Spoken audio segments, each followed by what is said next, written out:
स्वामी जी, हमने जो सारी डायग्नोसिस करके ये पता किया कि जो रोग का कारण है वह है अज्ञानता। उस अज्ञानता को कोई कर्म कहता है, कोई कर्म शरीर कहता है, कोई लिंग शरीर कहता है, और कोई प्रतिष्ठित आत्मा कहता है, और कोई अदृष्ट कहता है। जितने जितने हमारे ये कुल धर्म हैं उन्होंने अपने अलग अलग नाम लिए, लेकिन ये कॉमन जरूर माना है, अज्ञानता के कारण आत्मा बंधी हुई है। ये अज्ञानता समाप्त हो जावे तो मुक्ति को आराम से जा सकती है और जाती है। अज्ञानता कॉमन है। तो अब इस अज्ञानता को जो जैन धर्म की दर्शन के रूप में मैं मानता हूं, तो जैन धर्म इस अज्ञानता को कर्म शरीर कहता है। और एक ही जैन धर्म है पूरे विश्व के 360-65 कुल धर्मों में से कहिए या धार्मिक जो है हमारी परंपराओं में कहिए, वो मानता है कि जितने भी आत्मा के साथ कर्म है, कर्म शरीर है, वो फिजिकल है, वो चतुस्पर्शी है, और उसके अंदर जो है प्रकृति स्थिति प्रदेश अनुभात, यानी उसकी स्टेटस है प्रकृति स्थिति, कितने समय वो आत्मा के साथ, उसकी कैलकुलेशन है, मैथमेटिक्स है, और परमाणु मतलब कितने कितने कर्म संख्या में है वह भी है, और प्रदेश कितने हैं सारी संख्या पूरी गणित के साथ वो बताते हैं। यानी उसको भौतिक चतुस्पर्शी की उनकी परिभाषा यह है कि विज्ञान की दृष्टि से मास लेस पार्टिकल, जिसका कोई भार नहीं होता है, भारहीन होता है, और वो केवल अवधि ज्ञानी, मनन वैज्ञानिक केवल ज्ञानी ही देख सकते हैं। विज्ञान न आज तक देख पाया है, न देख पाएगा। तो कहने का अर्थ ये है, हमारा अध्यात्म विज्ञान उस अज्ञानता को जैसे ये कर्म शरीर मानते हैं, तो किस रूप के अंदर मानता है? कृपया, बात तो अज्ञानता की दोनों सेम है, लेकिन उसके रूप क्या क्या हो सकते हैं वो हम देखना चाहते हैं। तो कृपया अध्यात्म विज्ञान की दृष्टि से अज्ञानता की परिभाषा क्या है, अज्ञानता कब तक रहती है, अज्ञानता कैसे इरेज होती है, और अज्ञानता जीरो कब होती है? कर्म शरीर भी जीरो होता है तब मुक्ति है, अज्ञानता भी जीरो होती है जब मुक्ति। कृपया ये थोड़ा आप क्लियर कीजिए। जय सच्चिदानंद। प्रश्न के लिए धन्यवाद। सबसे बड़ी बात अज्ञानता है, और अज्ञानता धर्म में भी मानता है, समाज में भी मानते हैं, और आध्यात्म में भी मानते हैं। मगर सबकी अज्ञानता की जो परिभाषा है वो अलग अलग है। समाज में अज्ञानता का मतलब सामाजिक जीवन जीना चाहिए, उस प्रकार से नहीं जीता है तो वो अज्ञानी कहते हैं। धर्मों में अज्ञानी इसको कहते हैं कि जो फॉर्मेट को नहीं मानते वो अज्ञानी है। यानी भगवान, गुरु, मंदिर, मंत्र, शास्त्र, रिचुअल्स, संस्था, इसको नहीं मानते हैं तो वो अज्ञानी है। और आध्यात्म में मिथ्या ज्ञान, मिथ्या दर्शन और मोह कर्म को अज्ञान बताया। तो तीनों की परिभाषा अलग है, टाइटल एक है, टाइटल सेम है। तो अज्ञान की परिभाषा अलग होने के नाते अज्ञान मिटाने की प्रक्रिया भी अलग अलग है। अगर कोई संसारी कहेगा कि भी तुम संसार में झूठ बोलते हो, कपट करते हो, मारामारी करते हो, संसार में परिवार को परेशान करते हो, पत्नी को परेशान करते हो, बच्चे को परेशान करते हो, पैसा नहीं कमाते हो, तो ये ठीक नहीं है। तो आपको इसमें करेक्शन करना चाहिए, सुधार लाना चाहिए। तो वो कहता है अज्ञानी है। अज्ञानी का मतलब होता है जो नॉर्मल जीवन जीना चाहिए वो नहीं जीता है, वो अज्ञानी। मतलब सिंपल डेफिनेशन। धर्म में अज्ञानी कौन सा होता है कि वो कहता है कि धर्म के फॉर्मेट को फॉलो नहीं करता है। एक भगवान धर्म में होता है, भगवान, गुरु, मंदिर, मंत्र, शास्त्र, रिचुअल्स, संस्था, वर्तमान गुरु शिष्य, इसको जो लोग फॉलो नहीं करते हैं संप्रदाय के होते हुए भी, तो इसको अज्ञानी कहते हैं। तो ये उनकी परिभाषा है कि इनको फॉलो करो। ये अज्ञान की भाषा सांप्रदायिक हो गई। आध्यात्म में अज्ञान की भाषा अलग है। आध्यात्म में अज्ञान की भाषा यह है कि तुम शरीर ही नहीं हो, तुम आत्मा हो। दूसरी बात, तुम शरीर को चलाने वाले नहीं हो और शरीर के साथ जुड़ा हुआ सत्ता, संपत्ति, संबंध, साधन भी तुम्हारा नहीं है, ये कुदरत का है। तो आप शरीर और शरीर के साथ जुड़ी हुई अवस्थाओं को कुदरती रचना नहीं मानते, वो अज्ञान है। आप आत्मा को नहीं मानते हैं, मैं आत्मा हूं, वो अज्ञान है। और मन वचन काया को जो कुछ सफरिंग होता है, भुगतान कर्म फल स्वरूप, वो भुगतान किसी की मर्जी से होता है या मेरे से किसी को दुख सुख दे दिया और दूसरी व्यक्ति से मेरे को सुख दुख मिल गया, ये सब भ्रांति है। ये दुनिया तो कुदरत के कानून से चलती है और उसमें हमारा जीवन तो बहुत छोटी बात है। वो उस कानून के दायरे में आ गया। किसमें आ गया? कानून के दायरे। वो हमारी इसमें फ्रीडम नहीं है। तो कहने का मतलब मैं कौन हूं और मैं कौन नहीं हूं, वो पहला मिथ्या अज्ञान। और मिथ्या दर्शन क्या है? मन वचन काया और मन वचन काया की सभी अवस्था और जो पूरी सृष्टि चलती है और पूरा विश्व के ह्यूमन लाइफ चलता है, क्रीचर्स का जीवन चलता है, वो सब कुदरती रचना नहीं है, वो मानना वो मिथ्या दर्शन है। और इस संसार में सुख है ऐसा मानना और वो इसके लिए प्रयास करना, ऐसा अनुभव करना, ऐसा स्वीकार करना, वो मौनीय कर्म है। क्योंकि इस संसार के अंदर सुख और दुख जैसी कोई चीज है ही नहीं। कर्मों का हिसाब है, आप हिसाब को सुख भी मान सकते हैं, दुख भी मान सकते हैं। तो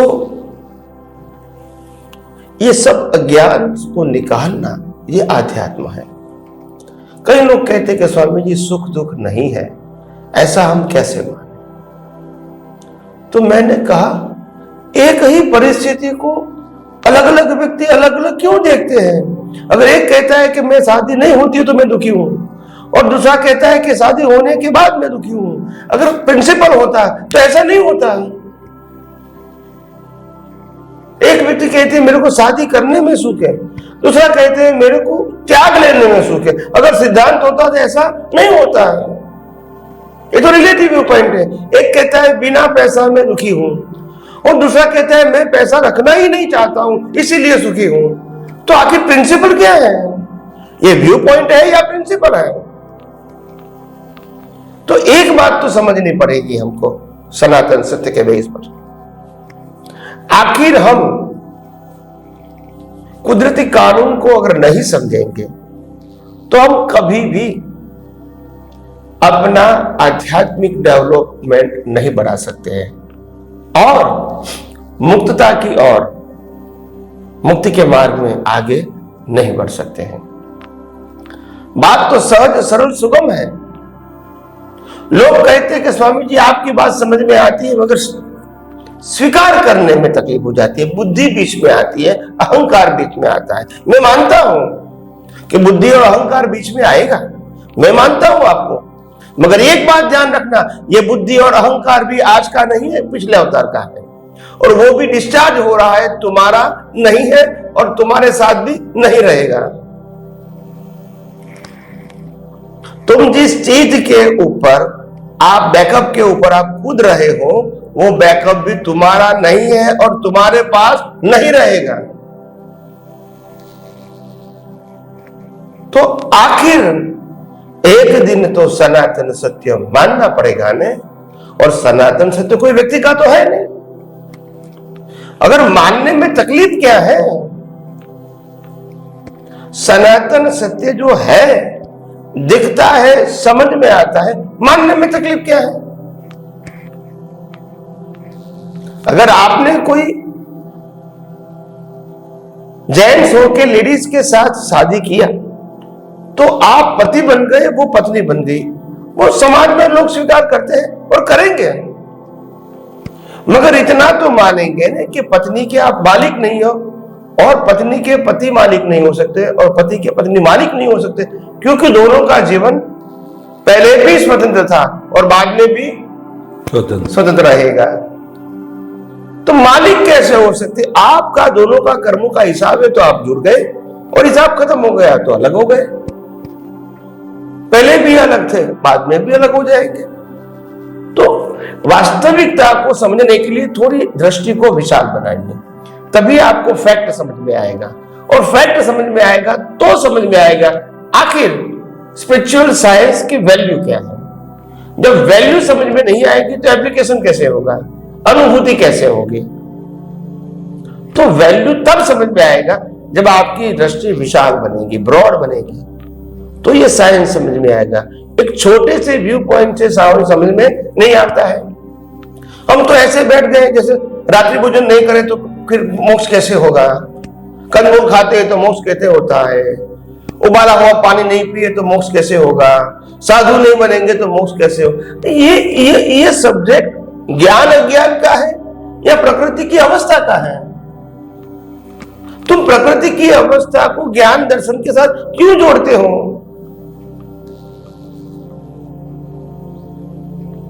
बात तो समझनी पड़ेगी ना। आज श्री राम ने रावण के साथ युद्ध किया, हिंसा किया, क्या ये मानते हो कि भगवान राम के अंदर हिंसक भाव नहीं थे? तभी तो कर्म नहीं बना।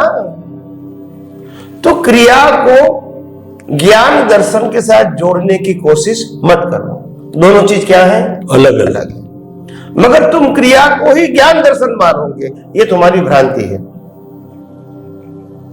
और इसीलिए एक दिन तो भ्रांति को तोड़ना पड़ेगा, तभी वास्तविकता आपको मालूम होगी। मगर मैंने पहले भी कहा कि ज्यादातर हम जिस एनवायरनमेंट में बड़े होते हैं वहां सामाजिक और धार्मिक सत्य की ही बात होती है, रिलेटिव सत्य की ही बात होती है, और इसीलिए हमारा मन, बुद्धि, चित्त, अहंकार भी उसी से ग्रहित हो गया है। और इसी से ऊपर कुछ सनातन सत्य है, वो सोचने तक की दिशा बताने वाला भी कोई मिलता नहीं है। मगर कुदरत का ये पार मानो, कुदरत का ये आभार मानो कि आपको इस कलयुग के अंदर भी, जो कलयुग के अंदर ज्ञान नहीं होता है, खास करके ये ज्ञान सतयुग में होता है, ओपनली खुला होता है, क्योंकि उस समय तीर्थंकर केवली सब होते हैं। सतयुग में, कलयुग में नहीं होते हैं। फिर भी आपको इतना गहन, इतना विशाल ज्ञान सरल सहज भाषा में स्पष्ट और बिल्कुल आपको निरंतर और निर्विकल्पी बनाने की क्षमता रखने वाला ये विज्ञान जो आपको सुनने को मिलता है, ये भी आप सबका सद्भाग्य है। मैं ये नहीं कहता हूं कि इसलिए मैं महान हूं, नहीं, कुदरत ने मेरे को ये विज्ञान बताने का मौका दिया, इसमें आप भी सहभागी हैं कि आप सुनने वाले हैं। अगर मैं बताने वाला हूं, आप सुनने वाले नहीं हो, तो मैं कैसे बताऊंगा? तो इसलिए आपका भी एक रोल है। आप समझो, दुनिया एक दूसरों के आधार से चलती है, इंडिविजुअल नहीं चलती है। तो इसलिए आपका भी एक रोल है कि आप सुनने वाले हैं, और तभी हम बता सकते हैं।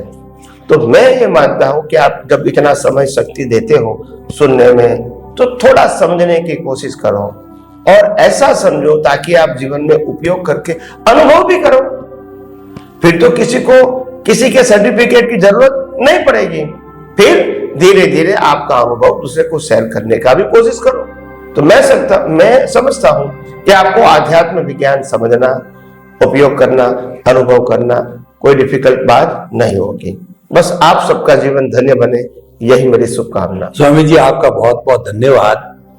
जो प्रश्न चला था कि अज्ञानता ही सब रोग का कारण है, हम उस डायग्नोसिस पे आए थे, और ये सभी जो आत्मा को मानते हैं वो अज्ञान को मानते हैं।